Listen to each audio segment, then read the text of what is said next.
Hello.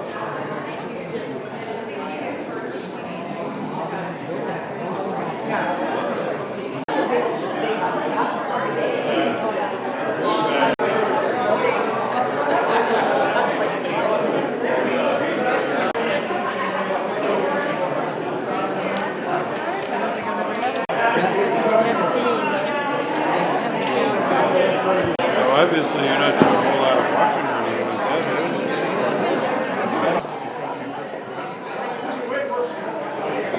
I know. oh, that's our Rodney record. That's good.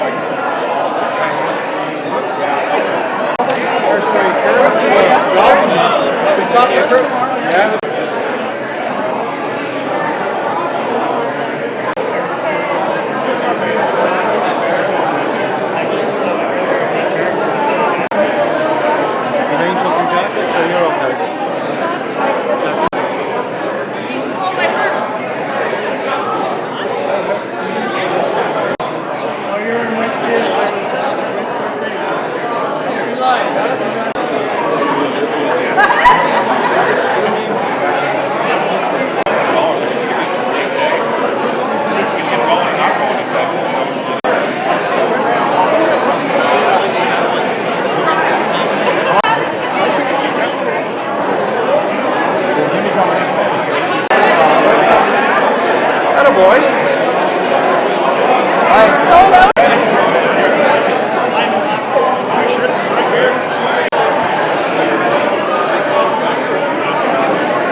If they don't make it all the way to the next year. How's your bucket?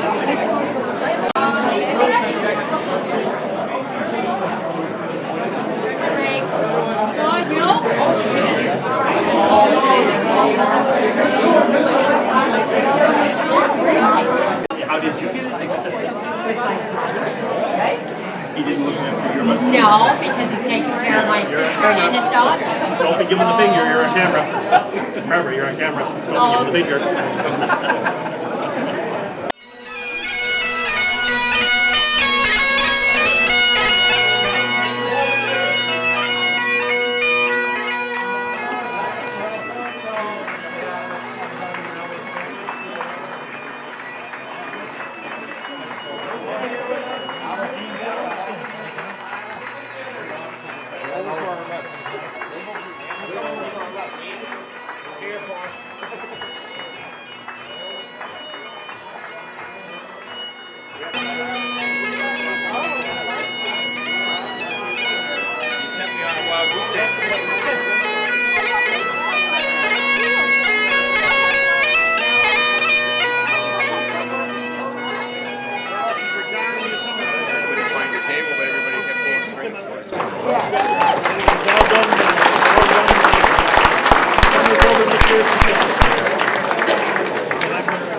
Thank you. Welcome all to the 2020 induction ceremonies of the City of Miramichi Sports Wall of Fame. Please stand and join Andy Ryder in singing our national anthem.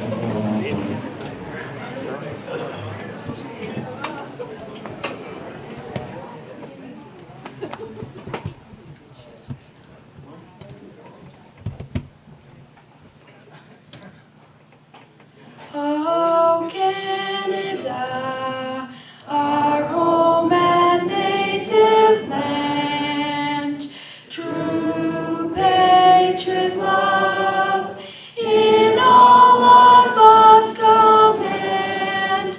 Carton bras et porte les veilles, il se porte la croix. Ton histoire est une épopée des plus brillants exploits. God keep our land glorious and free. Oh, Canada, we stand on guard for thee. Oh, Canada, we stand on guard for thee.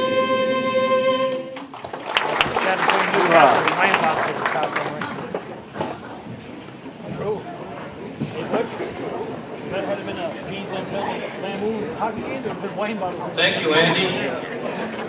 Once again, welcome to all, especially the inductees and their families and friends.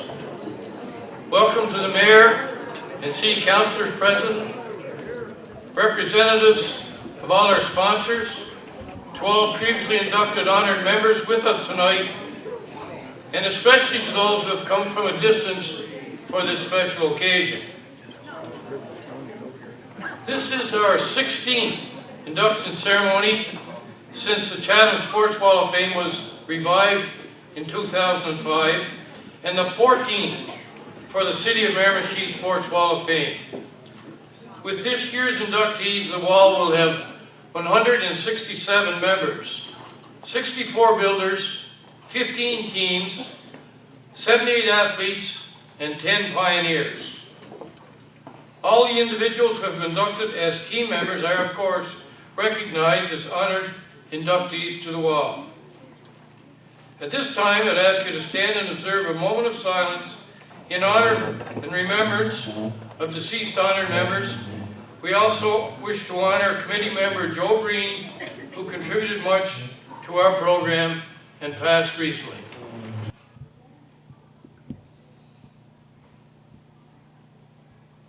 Thank you.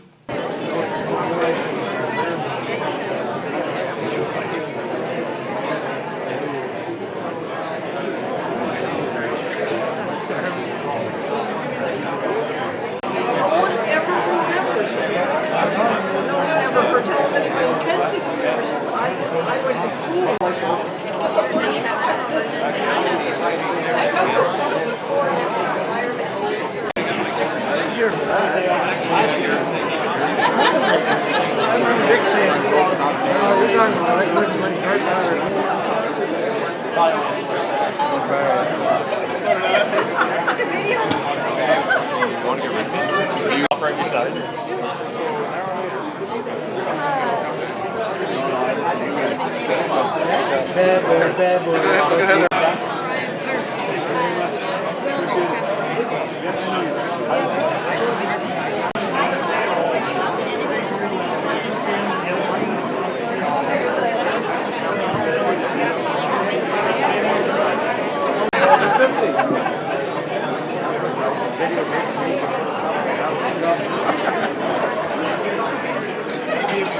First started, y'all want to blow you up in the chair. Never mind, Bobby. he's the one that got the player. I had a good chat with him last Friday. Read it up today. Oh yeah, he's a lovely guy.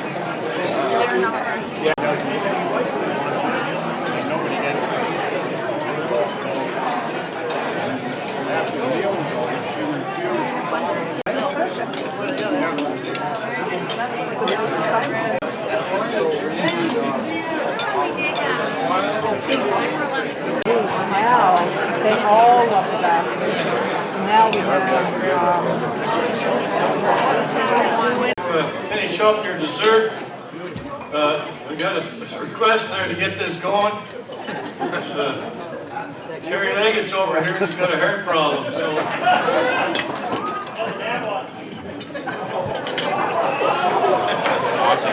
I heard that.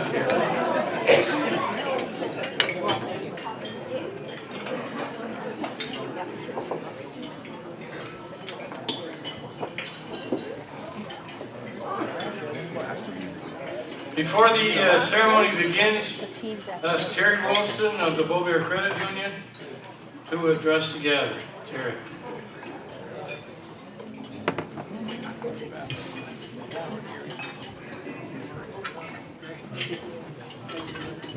Thank you, Greg. On behalf of Beaubear Credit Union, we'd like to thank everybody for attending tonight. It's been a great honor for quite a few years to be the major sponsor of this prestigious event. I'd like to congratulate all this year's inductees and all the past inductees. The committee, they've done a great amount of work and keep this going every year, and we'd like to thank them for their work. So I'm not going to stay here too long because I only found out in the last half hour that I'm going to be up here. So I was going to write something down on the napkin, but they gave us cloth napkins. And so anyway, we've been a financial institution here in the river for over 80 years, and we plan on staying here just as long as the committee here. So we'd like to see us out to see us. Thank you very much.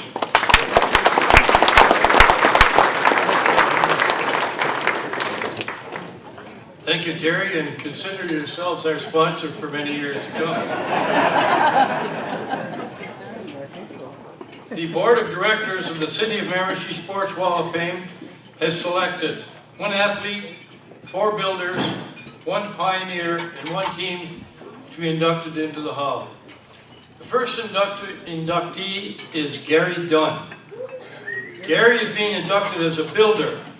He's accompanied by Mike Rudder, and this presentation will be made by Toby LeBlanc. Gary Dunn has dedicated countless volunteer hours over the past 25 years to the greater benefit of the Miramichi sporting community. Gary served on the Chatham Minor Baseball Executive from 1994 to 2006, coached at all levels, winning a provincial championship with the Mosquitoes in 1999. He spearheaded a drive to get 2 fields by the Golden Hawk Rec Center up and running. Gary's focus then went to improving the field at James M. Hill as well as the Willie Jardine Field. He was also heavily involved in the construction of the 2 batting cages at Ironman Field, a well-used facility to this day. In 2005, Gary moved his coaching talents to Chatham Head. He soon became the keeper of Tigers Field. He, along with John Henry, worked tirelessly to improve the Waldo Henderson Memorial Field and maintain it in like-new condition, one of the best in the province. He has also coached the Tigers since 2009. His proudest coaching moment was this year's MVBL Championship. Gary also coached in the Chatham Minor Hockey program for 15 years, maintained and supervised his own outdoor rink, recognized in the community as the Dunn Dome. His rink was always open, his skate sharpening was always free, and there was always a warm garage when it was cold. His awards include the Town Down Award in 2011 from Chatham Minor Hockey, the Rotary Club Vocational Service Award in 2014, the Anthony Gauguin Award, Chatham Head Volunteer of the Year in 2015. Gary Dunn's tireless dedication and work ethic has inspired Miramichi athletes for many years, often leading them to carry the torch of coaches and leaders. As a result, he is a welcome addition to our hall. We welcome Gary Dunn to the City of Miramichi Sports Hall of Fame.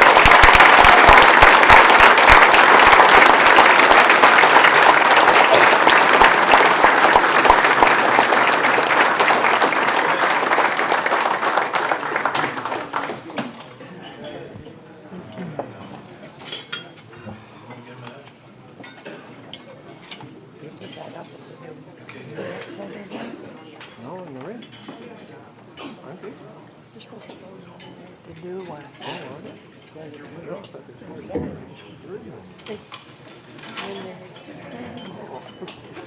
But they go like that. Mr. Chairman, fellow inductees, ladies and gentlemen, I'm honored to be here tonight. First of all, I want to thank Elton Cook for nominating me.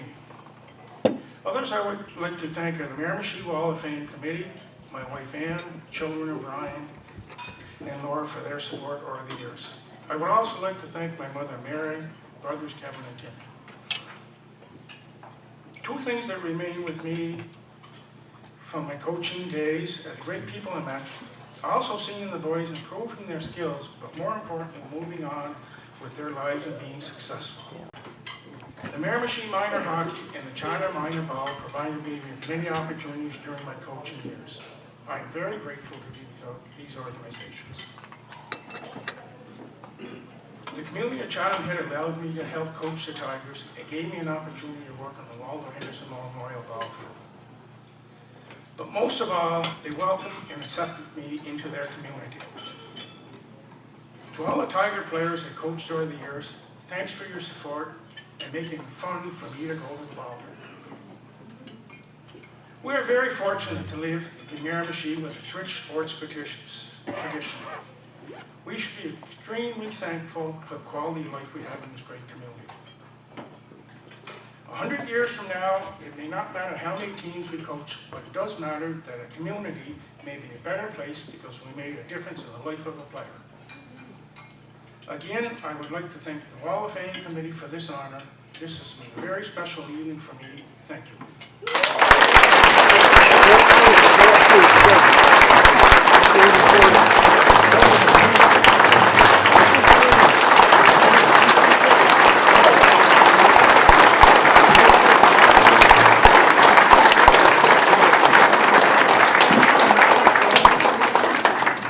Thank you.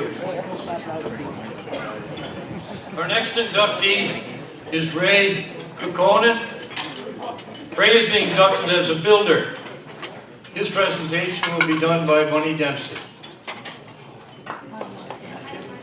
Sometimes, you know, we think we know everything about Miramichi sports, and then you find out something that you really didn't know. And just listen to this man's resume. Okay? Ray Kukkonen has been a dedicated advocate for the sport of biathlon since 1967. A Miramichi resident since 1984, he competed as a biathlete from 1967 through 1983 in both civilian and military competitions. However, it was as an official and executive that he truly made his mark.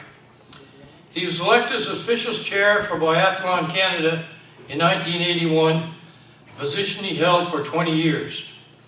He served as Biathlon Canada's president 7 years, chairman 7 years, and vice president of administration for 4 years. He was also president of Biathlon Alberta for 4 years and president of Biathlon New Brunswick from 2000 to the present. He created the Biathlon Canada's official training program and authored their hosting policy under which all events under Biathlon Canada are conducted. Ray has officiated at all levels in Canada, including the World Cup in 1987, and was competition chief for the 1988 Olympic Winter Games.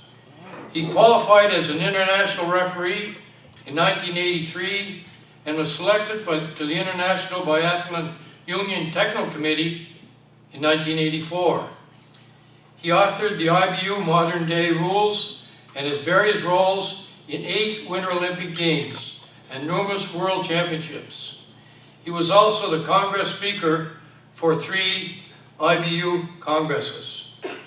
Ray's outstanding resume is highlighted by numerous awards, including the Order of New Brunswick, the Queen's Diamond and Silver Jubilee medals, and the Canada 125 medal. He has been inducted into the Canadian Olympic, Sports Officials Canada, and Canadian Forces Halls of Fame. The Miramichi Sports Wall of Fame is proud to induct Ray Kukkonen to its roster of honorees. We welcome Ray Kukkonen to the City of Miramichi Sports Wall of Fame.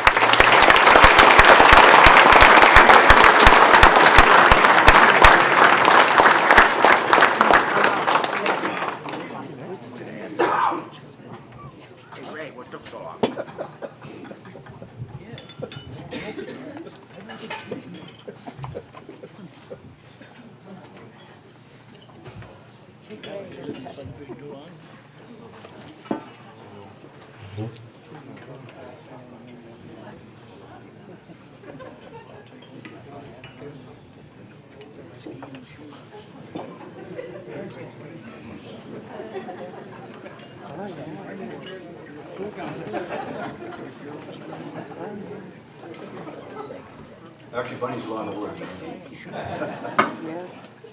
But he's still more limber. I prefer to ad lib, but with a restricted time, I can't do it. I'm not like the mayor, he can just go on. So I'm going to read my presentation. Mr. Chairman and members of the Board of Directors of the Sports Wall of Fame, Your Worship, and other distinguished guests, fellow inductees, ladies and gentlemen.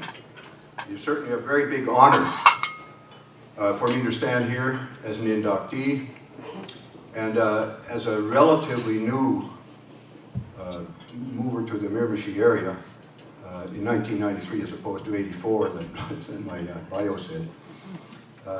So 26 years ago. I now feel more like a real member of this community. I truly do.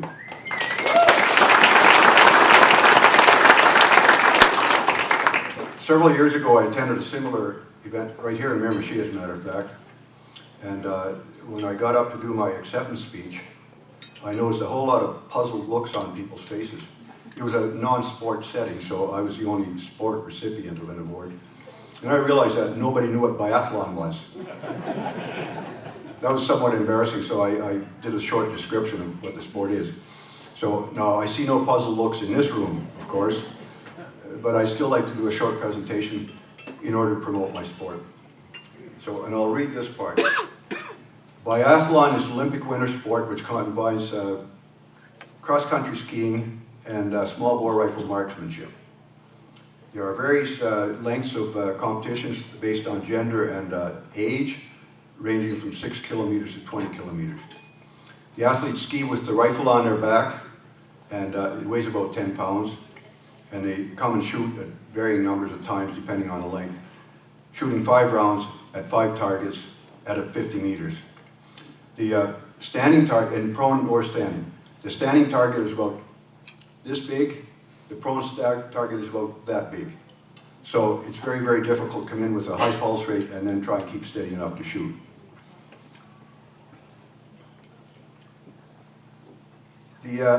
I think that is the essence of the popularity of biathlon, and I'm going to say this, and I'm going to say it twice, because of this interest created by this totally contrasting two disciplines, the intensity required in cross-country skiing and the calmness and the steadiness required to accurately shoot. It makes for a very interesting setting, and it interests so many spectators that in Europe, biathlon is a top TV winter sport. Say it again, the top TV winter sport in Europe. It beats out hockey, sorry about that, and figure skating and so on. That's by actual market share, TV market share statistics.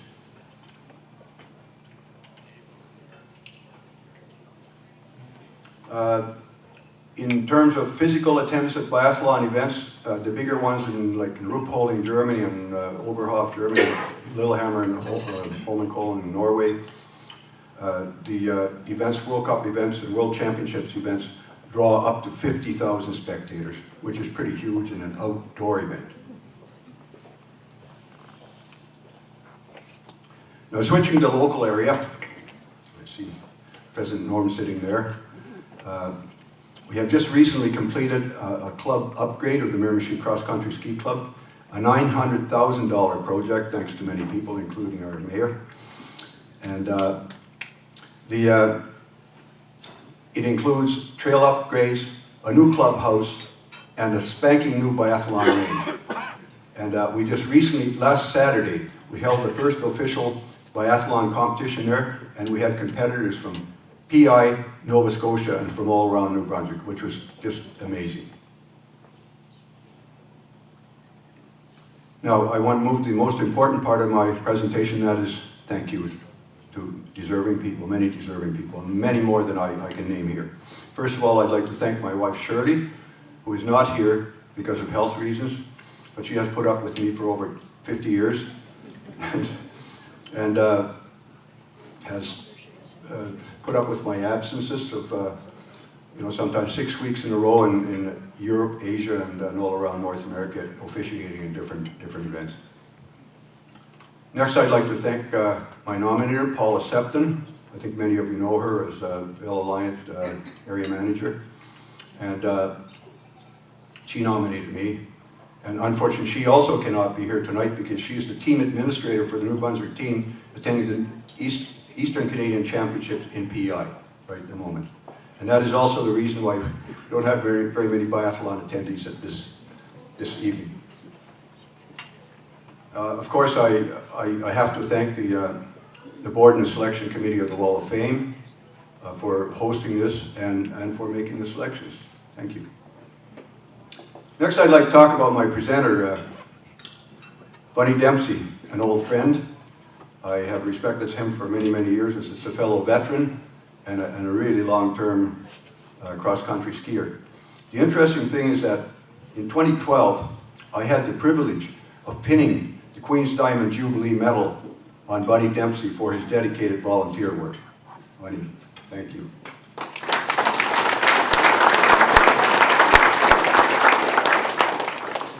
So because of this Eastern Canadian Championships, there are only 2 biathlon people attending here with me tonight, and David and Linda Vasey. And I really want to thank David because David and I worked very, very hard and for very long in planning and designing and overseeing the construction of that new biathlon range. And Norm, you know that's not a lie. And there were several other people, but I know David and I were the main movers. So David, thank you for your work. Thank you for your friendship, and thank you and Linda for being here for me. And that's all. Thank you.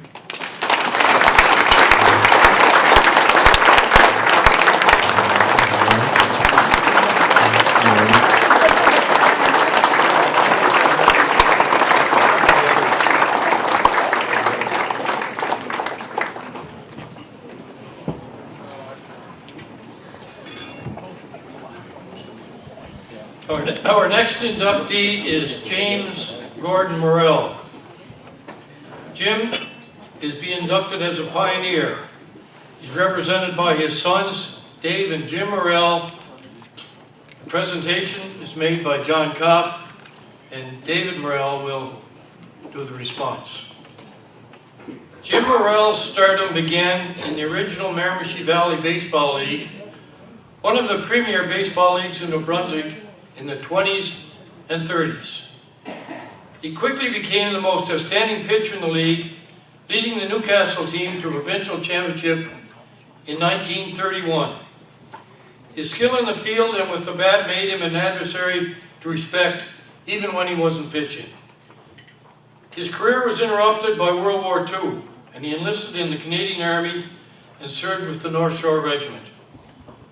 Having access to the best players from Miramichi, the regiment captured the Canadian Army Championship with the lanky pitcher from Newcastle leading the way.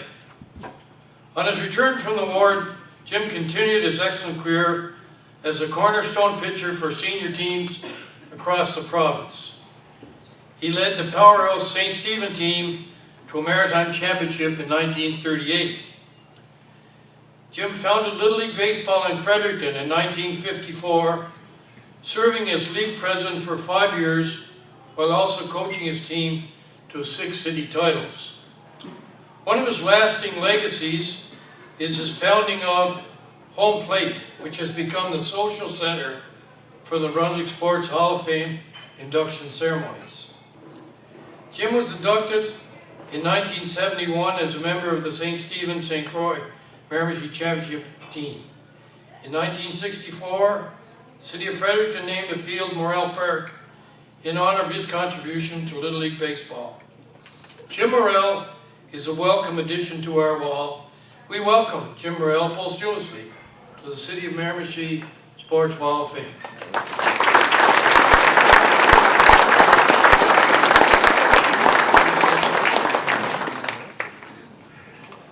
I thought you were taller. Thank you, Greg. You notice I brought my notes in a Tommy Green folder. That's in your honor. Good evening, everybody. First, I would like to congratulate the other inductees and their families on their inclusion onto the Miramichi Sport Wall of Fame. I would like to thank the selection committee, in particular John Kopp, for recognizing the feats of my father. Not the feet of my father, the feats. It's my pleasure to act as a representative of Jim Morrell's family, which includes my brother, his wife Beverly, my wife Susan, 45 years, 36 happy. Don't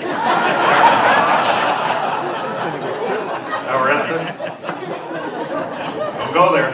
Our eldest daughter Shelley, and our granddaughter Madison, our youngest daughter Angie, her husband Mark Kennedy, and our grandchildren Charlotte and David. To our dad, there were some very important things in his life. The North Shore Regiment, the Royal Canadian Legion, baseball, and above all, his beloved Miramichi.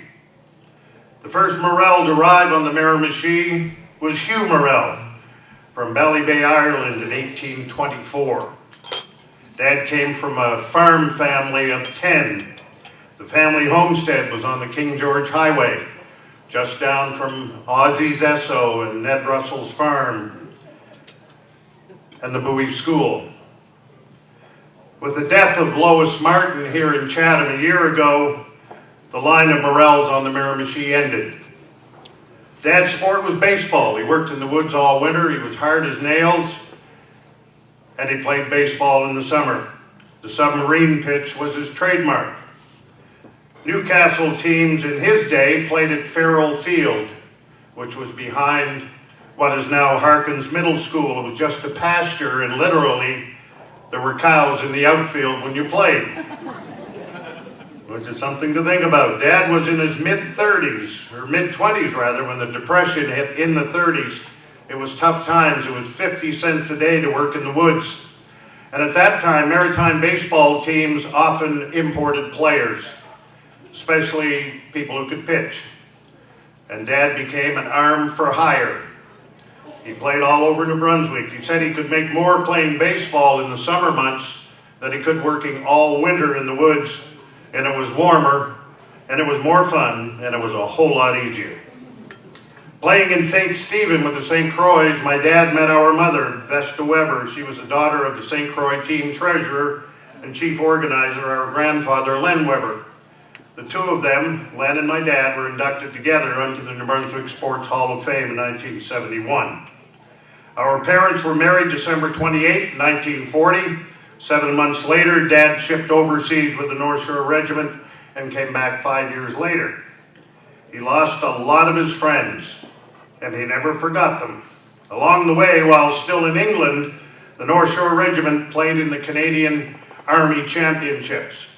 And Dad said they were a ragtag outfit from the Miramichi and the North Shore.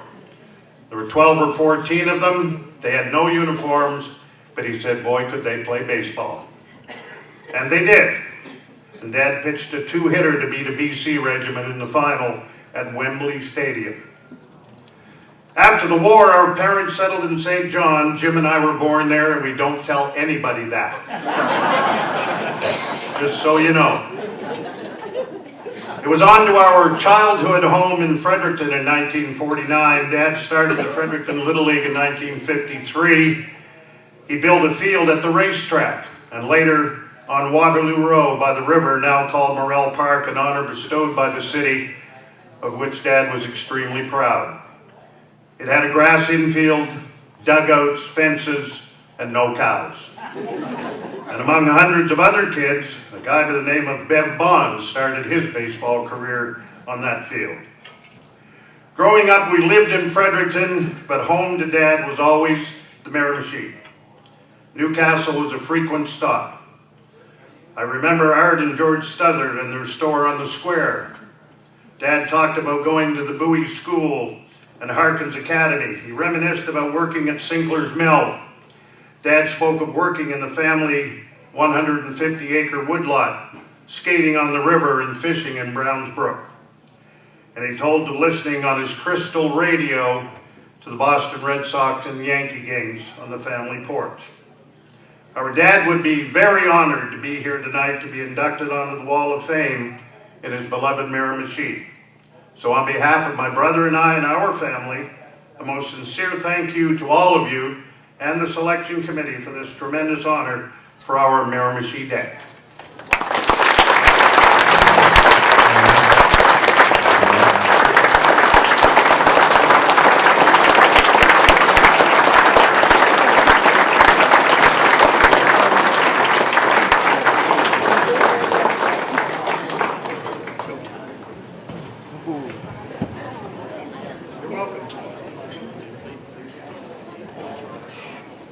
Our next inductee is Jonathan Saunders.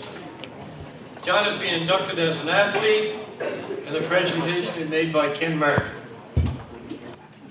Jonathan Saunders' career as an elite catcher with the Chatham Senior Ironmen spanned 16 years. A team leader both on and off the field, his confidence and determination inspired his teammates in tough situations. He donned the tools of ignorance in 1993 in the Chatham system and blossomed from there.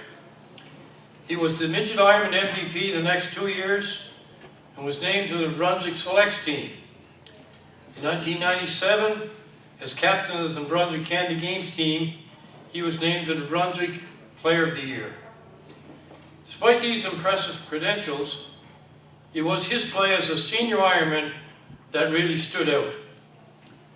In 1998, John was the league's Rookie of the Year, while also the MVP of UNB's National Silver Medalist. In all, he competed in 12 national senior tournaments, winning 4 bronze medals. He was the All-Star catcher in 2011. His Ironman teams won 4 New Brunswick Senior Baseball League titles during his tenure. John was one of those rare performers who excelled on both offense and defense. He was named Senior League All-Star Catcher 9 times.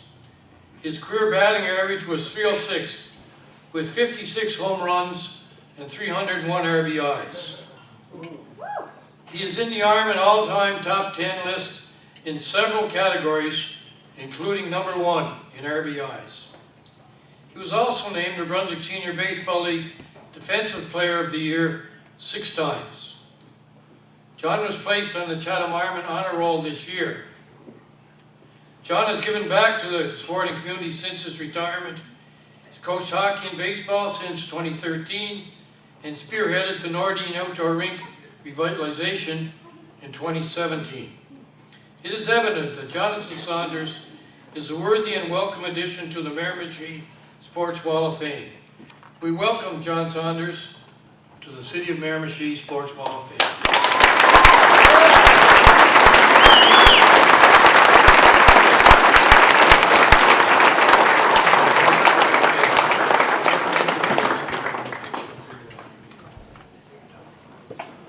The kids are going to bail me out and come up here, but no. Up here.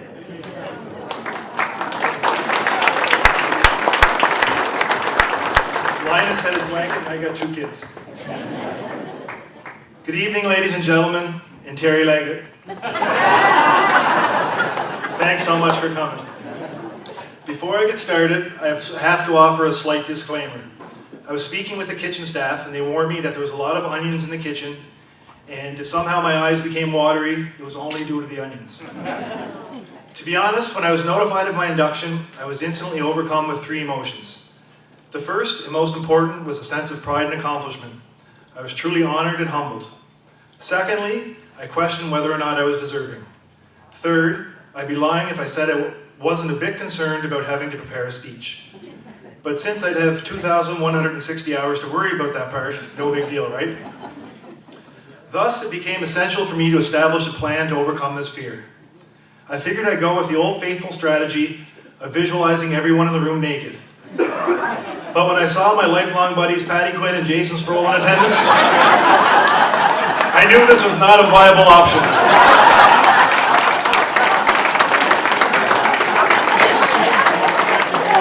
That worked out well, good.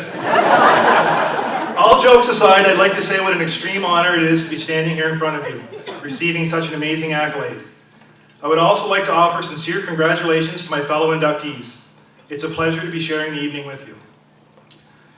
Thanks to my friend and one of the best teammates I've ever had, Terry Leggett, for nominating me. I'll tell you this about Terry. There's no more loyal teammate to be had, especially if the bench is clear. Heck, I once saw Terry go into the stands at Kiwanis Park and single-handedly take down an 85-year-old man.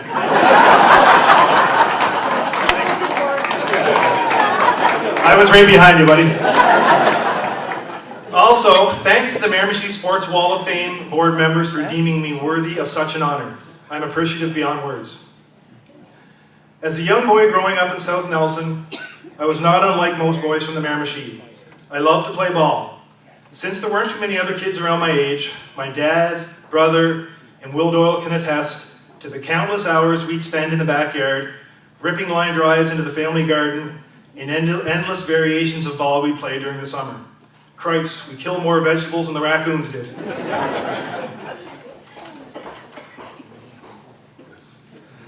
Being from Nelson, it was natural I got my start playing softball. Softball was a great game, and I have many fond memories playing it. But as I got older and started going to junior high school in Chatham, I made lots of new friends who played baseball. I hear stories of them traveling around the Maritimes, playing upwards of 50 games a summer, and even going to national tournaments. At the same time, there seemed to be fewer games to be played in softball, so trying baseball in Chatham seemed very appealing. As a shy and nervous 13-year-old boy, the move to baseball was initially an anxious one. My aspirations were to play maybe house league, or with some friends who were in the age group below me. However, the manager of the Bantam AAA team convinced my mom to bring me to their tryout and give it a shot. I remember being extremely intimidated and feeling like I didn't belong. Eventually, I must have overcame this nervousness and ended up making the team. To that point in my life, that was my biggest accomplishment in sports. The feeling was surreal. I was going to play on a team with complete uniforms, warm-up shirts, hats, and jackets.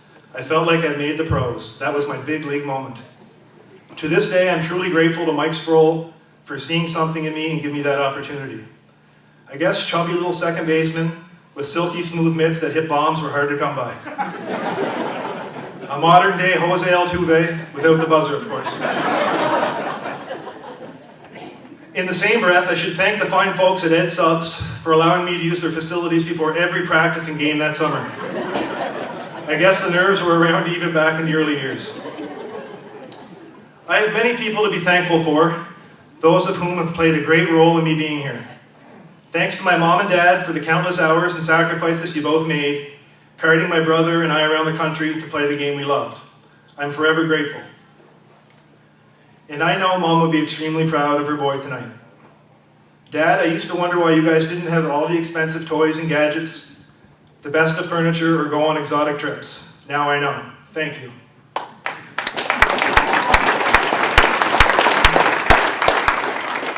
Thanks to my amazingly supportive wife, Mary. So it's 2002, and I'm living in Truro, and I meet the girl of my dreams. And then along comes Mary.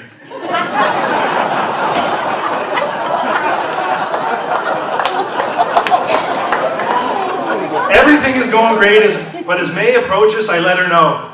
Mary, it's fall season, and I think I'm moving home. I don't think this made much sense to her at the time, as I've been playing ball in Truro with a really great bunch of guys. I returned home to play for the Ironmen, and it wasn't long before Mary understood why. Heck, it wasn't long before she was our biggest fan, wearing Ironman swag, selling tickets, flipping burgers, and maybe even heckling opposing fans and players once or twice. The same thing happened again in 2005. I was again working in Truro, but as spring approached, playing for the Ironman was where I longed to be. After all, we were going to Kamloops for nationals. This time, she fully understood. The fact that we got married and had both children after ball season isn't a coincidence. Thank you, Mary. All those years wouldn't have been possible without your complete understanding and support. Thanks to all the amazing teammates and coaches I've had over the years, and I'll take this second to acknowledge my buddies that are here that won a gold medal at the 2019 championships. I'm very proud of you guys.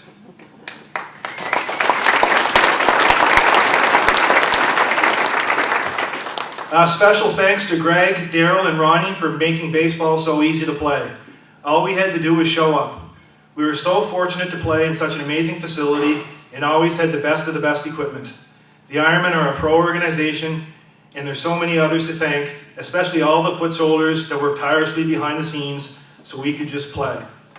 My good friend Darlene O'Donnell was with the team for as long as I'd played, and I'd also like to thank her for her tireless contributions and friendship. To all my former teammates that are here, thank you. I consider each and every one of you my brothers, especially Rolly. I was so fortunate to be able to wear the Ironman jersey for so long. I've always said playing senior ball in Chatham is like Little League in Williamsport. At national tournaments, we'd host it. I'd talk to the players and they couldn't believe the crowds and support we'd get. They'd say, we only get parents, wives, and girlfriends at our games. Hopefully not wives and girlfriends at the same time, though. Playing in a town where being a ball player becomes your identity was special to me. Where you become known for the number on your jersey or the position you played was something I cherish. Not a day goes by that I don't reflect on some of the great moments we had at that ballpark. Hearing cheers and encouragement from the stands or being congratulated by teammates and celebrating wins together are feelings and memories that I will genuinely take to my grave. I'll always be proud to be an Ironman. The only sad part in all of this is that I guess it officially means my playing days are over. I think internally I thought maybe I'd figure out a way to turn back the clock. But alas, now Mary and I get to spend our time with our two beautiful children, Charlotte and Luke, watching them grow as amazing little people and athletes. I can only hope that they have the same wonderful experiences I did. In closing, I can think of no other words other than thank you from the bottom of my heart. And of course, as a wise man once told me, hit it to Red Bank!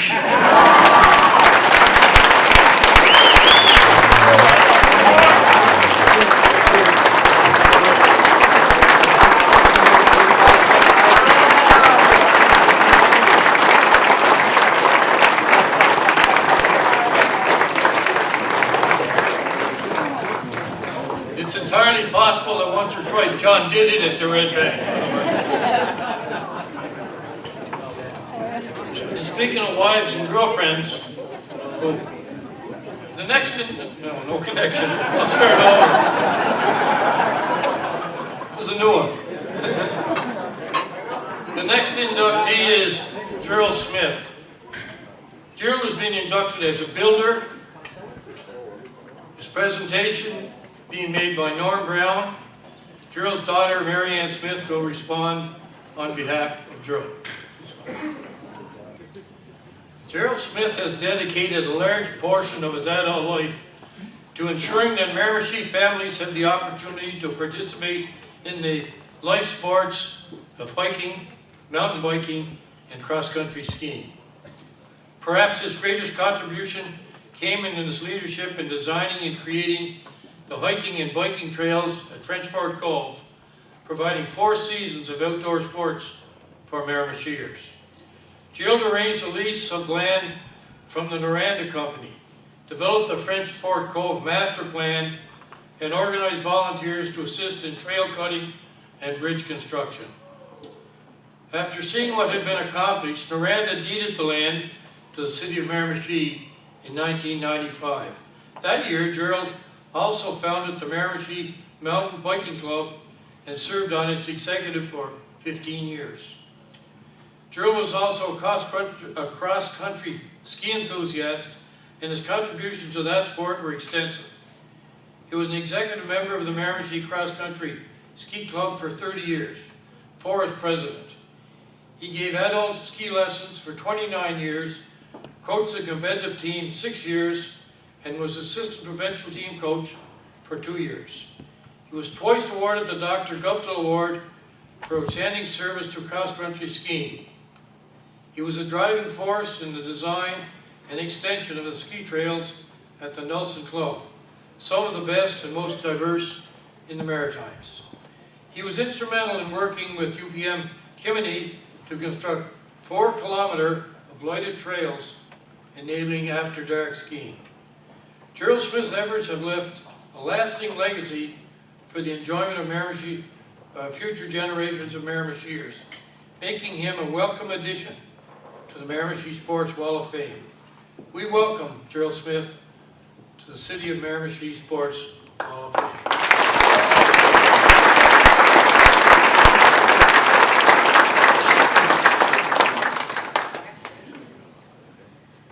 It is an honor to stand here on my father's behalf. As many of you know, Gerald spent his working life as a lawyer. He now suffers from word-finding difficulty called aphasia, which basically means he has difficulty speaking, so you're stuck with me. The long-winded speeches from his past are no longer his strength. We're not here to acknowledge his oratory skills, but rather to recognize him as a builder of trails, a coach, and a tireless volunteer. Hundreds of people enjoy the efforts of Gerald's trail building every time they bike, hike, or ski in the Miramichi. But they may never have stopped to think about where those trails came from. Growing up, Gerald spent a great deal of time enjoying the woods around the French Fork Cove. Later, he had a vision to ensure that others would enjoy it as well. A good weekend for Gerald would involve a work party where he would head into the woods with other dedicated, like-minded volunteers with axes, a compass, and a plan. Little do we know the outcome of these strangely named work parties would be the pride of the Miramichi. Gerald's commitment to conservation is evident in the fact that after careful consultation with biologists, the trails were designed to take you close enough to experience the beauty, but not close enough to harm it. His love of the woods is infectious, and he wants everyone to experience it. From a young age, my father would teach his 3 children about the flora and fauna of the woods, and instill in us a love of being active. We all skied before we walked, and we thought it was normal to be able to identify every species of tree and plant. I actually thought it was strange when one of my friends couldn't identify a lady slipper at the ripe old age of 6. He wanted others to enjoy nature in an active way and really made it accessible to everyone 4 seasons of the year. A compass was never far away. When Gerald and Nancy first went to visit my brother, who lived in New York City, they exited the subway and walked up the stairs to street level. As Nancy checked her map to see which direction they should go, Gerald pulled a compass from his pocket. On a busy corner in Manhattan at 9 o'clock in the morning. He attracted the attention of some very important-looking Wall Street traders who, in their 3-piece suits and briefcases, came to his rescue. He simply asked them to point him north, and he would find his way from there. He probably had a bike tube and some ski wax in his pocket, too.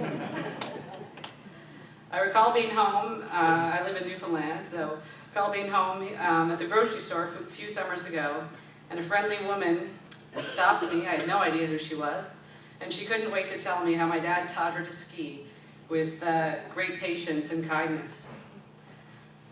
She felt so strongly about his role as a coach that she really needed to share that experience. As a family, we are exceptionally proud of Gerald's lifelong dedication to helping others enjoy an active outdoor lifestyle and his lasting contribution to the community. We feel privileged to have been a witness to it all.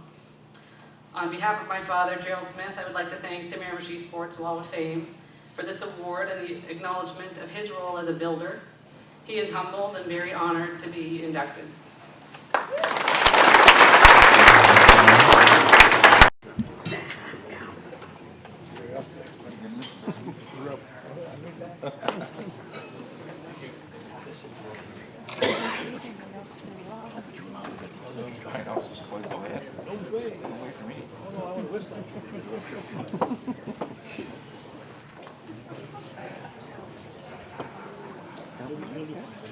Our next inductee is Carl Waters. Butch is being inducted as a builder, and the presentation is being made by Peter Neville. Carl Waters' passion for hockey began more than 40 years ago.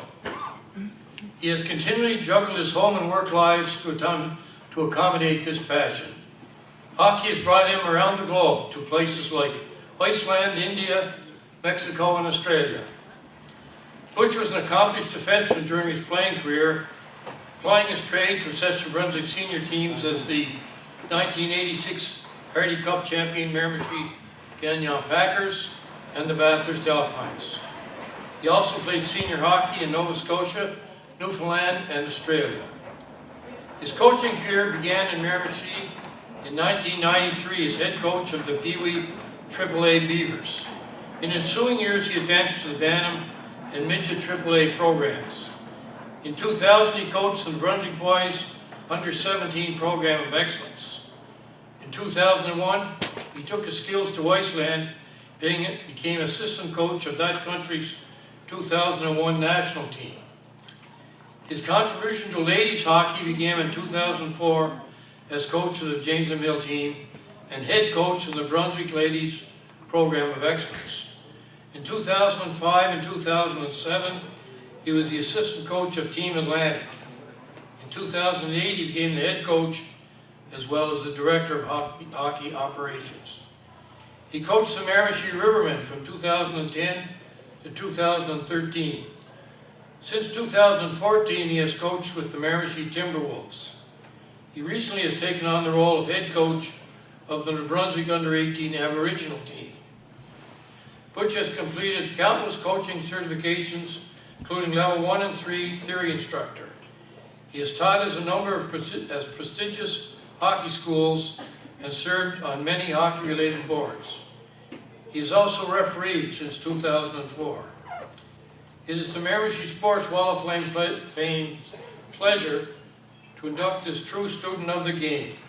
We welcome Carl Waters to the City of Miramichi Sports.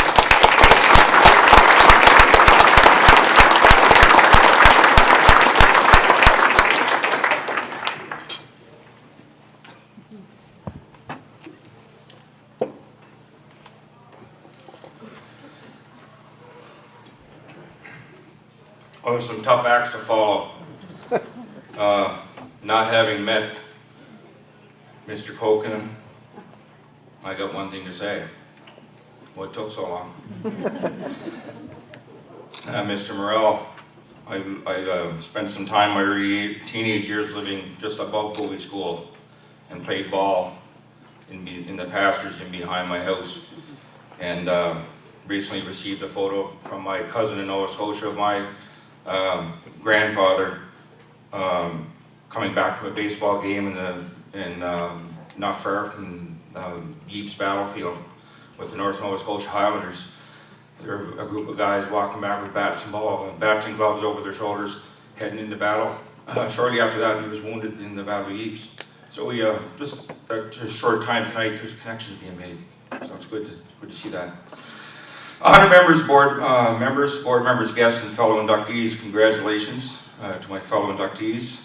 You know you've been around for a long time when you're coaching or refereeing with the kids of players you coached 30 years ago.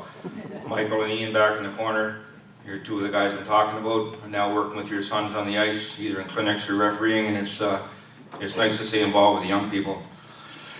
My list of people to thank, like those who have spoken before me, is long, so I'll try to do my best to maintain some structure and not wander off. On a side note, before I get into recognizing those that helped me get to this honor, I do have a couple of announcements for my fellow inductees, John and Gary. For John, it was always a pleasure to call games from behind your large frame. As an umpire, safety first policy is never a bad thing. And I certainly felt safe as an umpire working behind you. I don't know if too many people in the room are umpires besides my buddy Miles, over here somewhere, I think.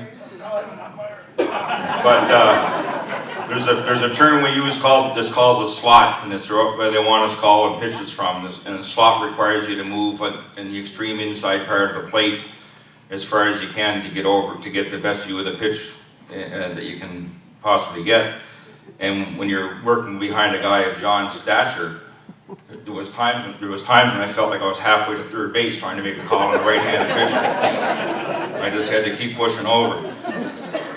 But John would be up there at the bat and he'd take a rip, like Greg said, he's trying to hit the ball to Red Bank, and sometimes he would miss. He'd actually miss the ball, and he'd pretty near come out of his cleats.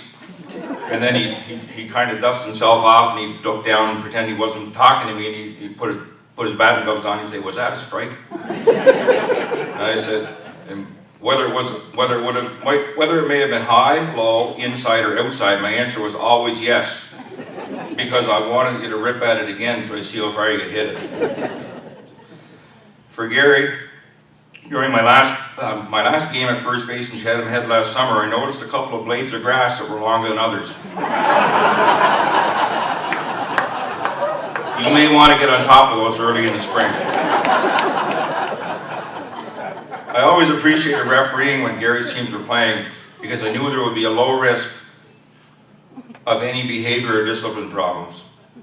Because the players knew that aside from any penalties they would get from the referee, they would be answering to Gary after the game. You coach for the good of the game, and if your team won or lost, your players are going to do it the right way. The officials in Miramichi Minor Hockey appreciated it. It is certainly an honor for me to be inducted here tonight and share space in the wall with so many great athletes, builders, and sports personalities. And it's a special honor to share space with one member in particular, my mother Stephanie, who is presently in Saskatchewan visiting with my sister, and due to some health issues could not travel. Thank you to my parents, Carl and Stephanie, for passing on their passion for sports. Most here tonight would probably know that both were accomplished athletes and coaches in their own rights. They gave me an early start in sport and plenty of encouragement to try a wide variety of sports and activities, which exposed me to a broad array of experiences and the philosophies and methods of many coaches, teachers, leaders, officials, and administrators. As corny and cliche as it may sound, I wouldn't be here and wouldn't have achieved this without them. To my wife Suzanne, thank you for enduring my love of sports and giving me the freedom and support to venture near and far in search of new challenges and adventures that were calling my name. I think you know that the adventure continues. Thanks for being there when times were tough and being my sounding board after a tough game I may have had as a coach, after dealing with conflict on the ice or field as an official. And thanks also for being there for 30 years during my corrections and Canada employment, when I would often come home to vent or just share some of the challenges that I may have faced, such as doing searches of the refrigerators and freezers with my fellow co-worker, Rebecca Stewart. You have been my biggest supporter, and I wouldn't have been able to accomplish what I've done without you. And I'd like to also recognize my daughter, Kirsten, in Calgary. She can't travel back till she started recovering from her broken kneecap. Thanks to Rob Campbell for submitting my name for consideration, and the board of directors for deeming me to be an appropriate candidate for inclusion on the wall. Where am I? Okay, to Eric Cameron. Where's Eric at? Eric somewhere? My former high school coach who steered me towards Dalhousie University, and Pierre Paget. One of my fonder memories of my time in high school is taking Eric, if I remember correctly, on his first fishing trip. Maybe his one and only, I don't know. Myself and a friend of mine took Eric on a 3-day hiking and camping journey to a remote lake to do some trout fishing. I think I was in grade 12. Eric was probably mid to late 20s at the time. At that time, Eric knew us as students and athletes. After that trip, I think we moved up to the lifelong friendship level. Thanks to Pierre Paget for his support and guidance for bringing me into this world of understanding the biomechanics of skating and his message of teaching. Pierre is still active in Germany, running hockey programs and skill development programs in southern Germany, I believe. The technical knowledge of the game that Pierre imparted on me has been invaluable in my coaching progress. Tim Ripley, many people in this room probably remember that name. My junior A coach from 78 to 81. Tim invited me to try out in the fall of 78 with the Halifax Lions, and I never looked back. I spent 3 seasons playing defense for Tim and had a very successful career in junior hockey, and greatly impacted by Tim. Tim was a player's coach who had good relationships with all of his players on and off the ice. He created a relaxed clubhouse, a general team atmosphere, but had the ability to bring the serious aspects of the game quickly into focus. Tim allowed me to play my game, applying the right amount of pressure and giving me the right challenges at the right time, pushing me just enough each season to raise my game and help me reach the goals we had set for myself and the team. Tim always had a dedicated group of assistants and support staff around for the years I was there, and they all played key roles in the success our team had. Tim's coaching style and his competitive nature have carried over into my own coaching, and I thank Tim Ripley for that. Heading out west a little bit, some people that played a key role in my development or my initiation to coaching hockey was Louise Smith, Frank Fair, and Dora Flett from Fort Vermilion area, west of High Level, Alberta.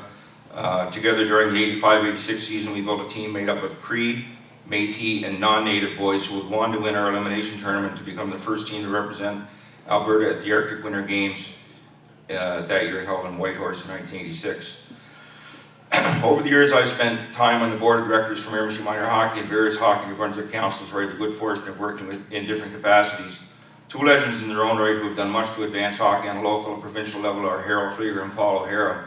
I owe them both thanks for their support during my coaching time and during my involvement with Miramichi Minor Hockey and Hockey New Brunswick, whether I was seeking support in attending a provincial or national clinic, or if I was seeking advice on how to handle a situation I was faced with on the team I was coaching. I knew I could count on Paul and Harold for their advice and support. The passion and leadership they displayed as organizers and administrators has played a big role in my continued involvement in the administrative side of the game. Thanks to Bernie Keating for his support during the many years I spent in the Riverman organization and the effort he puts into making sure the Wednesday night hockey group continues to operate. I know it's only old timers hockey, but some of us are still going to the NHL. I think Bernie may have out-volunteered many of us. Okay, many that know Bernie, he's still at it. Gets some grandkids in the game, and certainly no kids in the game, and he still comes. He just loves to be around the rink. So, two hockey teams I spent the most time with as a coach are the Midget Rivermen. Prior to 2010, when I was there, I spent several years back and forth with Peter on the ice and in the rink. So I want to thank Peter Nevin and Jamie Keys for having me as part of their programs over all those seasons. It's not easy to have enduring programs and requires unending hours of work, and those two guys certainly put it in, so thanks for the opportunity. Girls can play hockey too, and play it very well. Any female hockey players in the crowd? No? It's too bad. Anyway, girls can play hockey too and play it very well. Some people in this room tonight may remember the name Stan Henniger, a great athlete in his own right when he was here.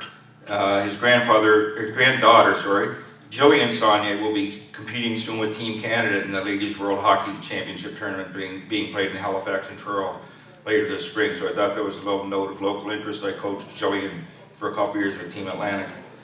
In 2001, I led a group that formed the first Icelandic ladies hockey team. When I got there was no such thing as ladies hockey. It was all men's. The first games we played were a series of friendly matches in Fusen, Germany. Since that time, the ladies have been building on that experience and continue to get girls involved to help grow the ladies game in Iceland. Their hard work will pay off when 2 days from now, on February 23rd, in Iceland, the 2020 Division II Group B Ladies IIHF World Hockey Championships will begin. And they'll be streaming some of those games on Facebook if anybody's interested. Two players that were on that 2001-2002 team that went to Fusen with me will be playing for Team Iceland on Sunday. I carry some pride in having been part of the pathway to this achievement. So it's AFRAM Iceland, go Iceland. Every so often around Christmas time, my mother and father would show their collection of slides from their time in Europe. They would talk about towing their trailer across Europe for vacations, or about my father going to Lucerne, London, or Berlin for a hockey game. My father played for the RCF Flyers, who at that time represented Canada in the world of hockey in Europe. I would see pictures of my father and his team standing in front of the airplanes and trains he used to get to games, or I would see photos of them in front of such landmarks as the Brandenburg Gate, the Eiffel Tower, or Big Ben. There was no doubt that my desire to combine travel and hockey was initiated through those early slides telling the stories of my parents' time in Europe. For everybody in the hockey world, the letters NHL represent the National Hockey League. When I was trying to put this speech together, I put those letters in a different context. For me, those letters represent my version of a nomadic hockey life. Like many, I may not have had the financial success and level of recognition that goes along with a career in the National Hockey League, but I've had life experience through my nomadic hockey life that have left me rich in experiences and relationships that continue to have meaning since my early adventure to Australia.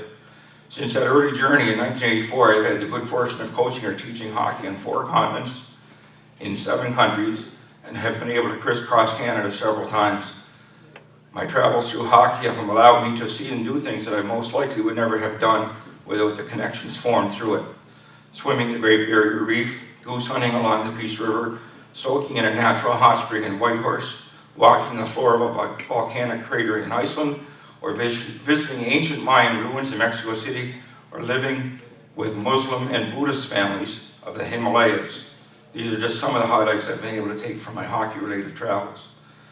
Whether it was Australia, Canada, Iceland, Mexico, or India, the people that I have met along the way have made the experience of being thousands of miles from home much more enjoyable. Winning or losing fade away, or are remembered on a photo or plaque on a wall. The enduring memories of friendship that are formed on the field of competition, on the buses, and in the boardrooms are what I will always remember and cherish the most.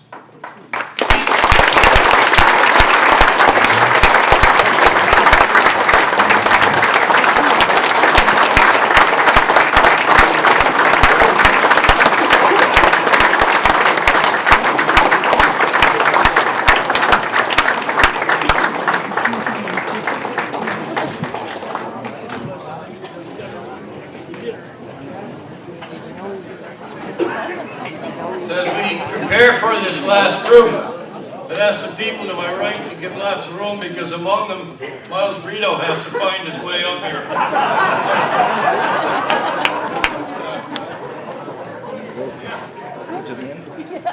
The next inductee is the 1976 Napan Braves. The presentation to the players will be made by Darlene O'Donnell, and Bill O'Donnell will respond on behalf of the Braves. Come on up, guys. The Napan Braves enjoy a rich history in New Brunswick baseball.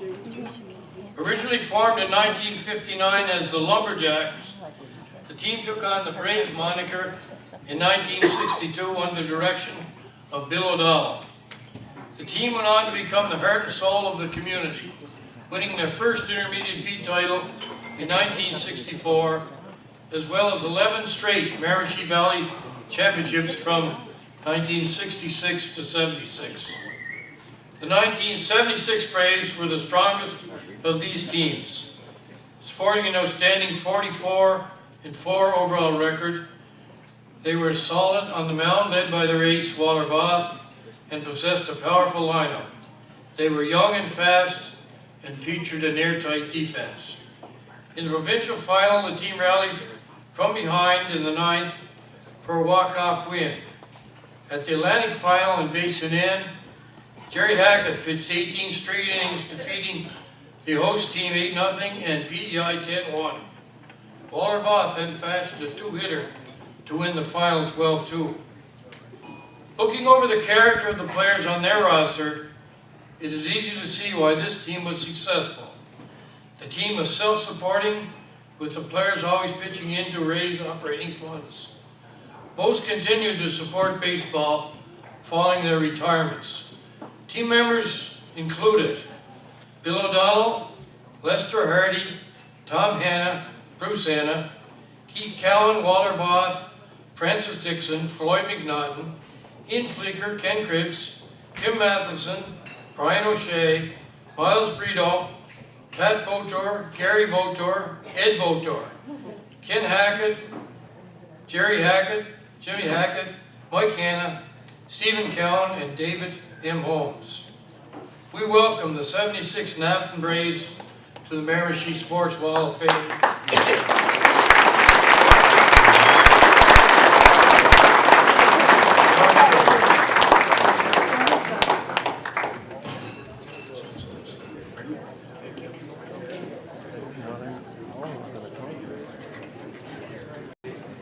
An email yesterday saying it's 30 degrees. I said, yes, minus 32 down here. So, one thing I'd like to say, I think every coach or manager should have the right to go to heaven. Because I said that to the wife, she said, well, Billy, it's your last chance. Our only chance. Anyway, tonight, Jerry Hackett, one of our players, big players in the thing that won 18 innings, he's in Pittsburgh, and he can't get away, foreman on a job down there. And he was all tickled at his brother Jimmy to tell him he's going to see Toronto beat Pittsburgh. Well, Crosby took care of that one that night. So and Eddie Votor, we had an operation, he's not able to be here tonight. And Brian O'Shea is in Florida. And of course, Kenny Cribbs was a big part that delivered the big hit for us in the ninth inning, in the provincial, in the ninth inning, walk-off one. And Kenny doesn't go to many of these things. And I heard the fellows talking about a submarine pitch. I used to try to do that. I thought Kenny Cribbs had introduced the submarine pitch. And I would have to say that the 76 Braves team was one of the best I coached. There was no certain few this team that made this team great. It was all of you. Each and every one of you, regardless of where you resided. The Braves were in the New Brunswick champion, in the New Brunswick finals in 72, 74, 75, 76, and 78. However, it was this team here tonight, the 76 Braves, that done it all. We're the only team in the tournament that weren't allowed pickups. Everybody else was allowed pickups. And I was happy that we didn't have to allow pickups, but I didn't show my happiness was in being baseball, even though I was on the committee. But where were we going to put them? I know that I knew we could do it all with this team. It was because every player knew we had a replacement for every position, and we would not hesitate to do so if we needed to be. That's what made the team great. The other thing I liked about this team, well, when we played a double hitter, or on the next day, every player showed up with a nice clean uniform the whole season. That's respect for the game. And so three great persons that have passed on, they're big members of the team, were Gary Votor, pitcher Walter Bob, assistant coach Lester Hardy. I know that he's looking down on us here tonight. I also miss here tonight is the voice of David Michael Holmes, the radio announcer, that interrupted Billy Graham's broadcast in the Atlantic Finals to bring the scores of the game back to Graham.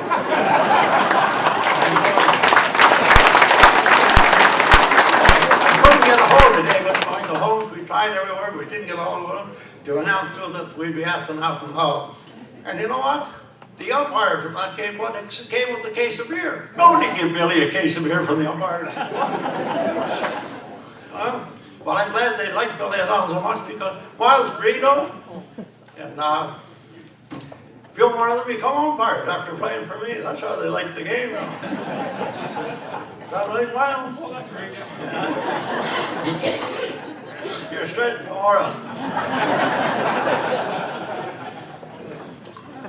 But to all our great fans in the community of Navan St. Margaret's for their support, looking over the past write-ups, I came this across one that said all 5 minor Navan Braves team going to the provincial finals, including the intermediate or junior B done. 5 teams, where everyone was going. That was my last year of president, so I was very happy with that. So that was in their division. So the Navan Braves have left their mark on provincial and Atlantic baseball, but not only there, but through juniors, seniors, and even one all the way to the Major League Baseball. Jason Dixon. They were phenomenal.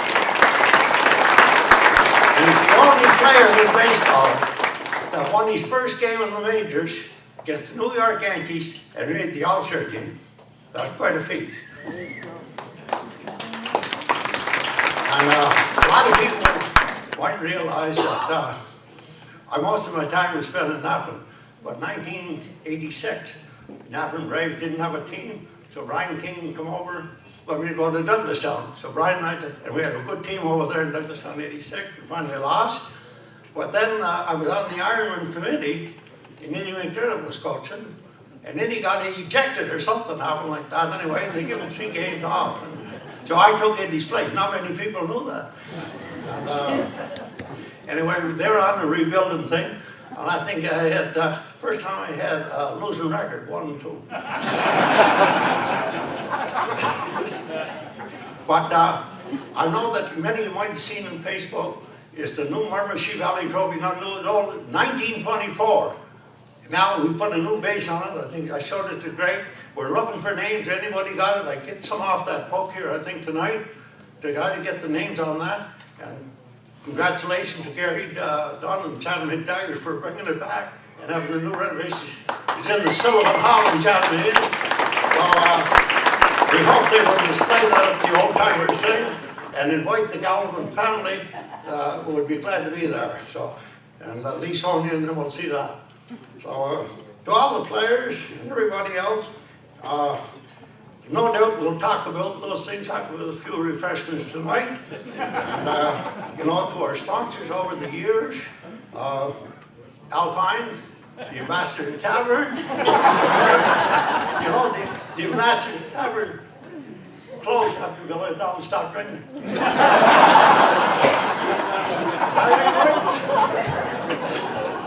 Anyway, to my daughter, Sharon O'Donnell, and friend David here tonight. So I'm glad that they're here. My wife's in Jamaica. So can't hear what she said to the rest visitors. So I want to tell you everything. Congratulations to each and every one of you. This is not an individual thing. We have great pictures on that, but we can't specify one player the reason we won. No, we won because we were a team. And that's what we were going to be. We were the 76 champions. We were the Navan Braves. Thank you.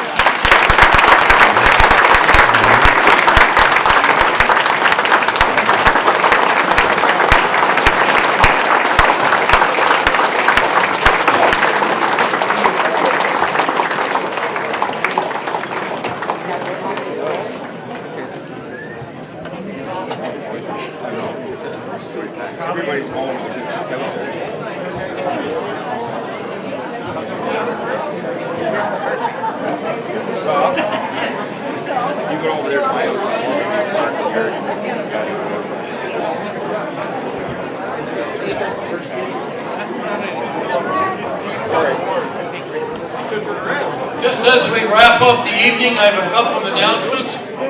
Please. We'd like you, if you have your ticket with you, we'd like you to print your name and email on that and leave it over by the bar. We ask all inductees or their representatives to meet at the front for pictures and bring your awards with you as soon as I'm finished here. As you pick up your coats at the coat check, please be generous to the Miramichi Ground Search and Rescue who have donated their services tonight. This event and previous events are going to be posted on YouTube, so eventually you will be able to follow this at that time.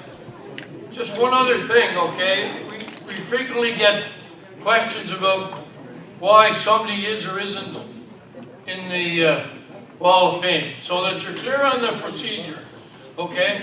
Our committee deals with people who are nominated by people from the community. The group does not nominate or pick the candidates. After we have the nominations, then we have a board that sits down with a fairly elaborate scoring process to decide who's going to be inducted to this particular event. So if you have somebody that you feel should be in our Wall of Fame, please nominate them. And invite you to mingle, enjoy a few moments together. The cash bar is open. Thank you for attending and have a great night.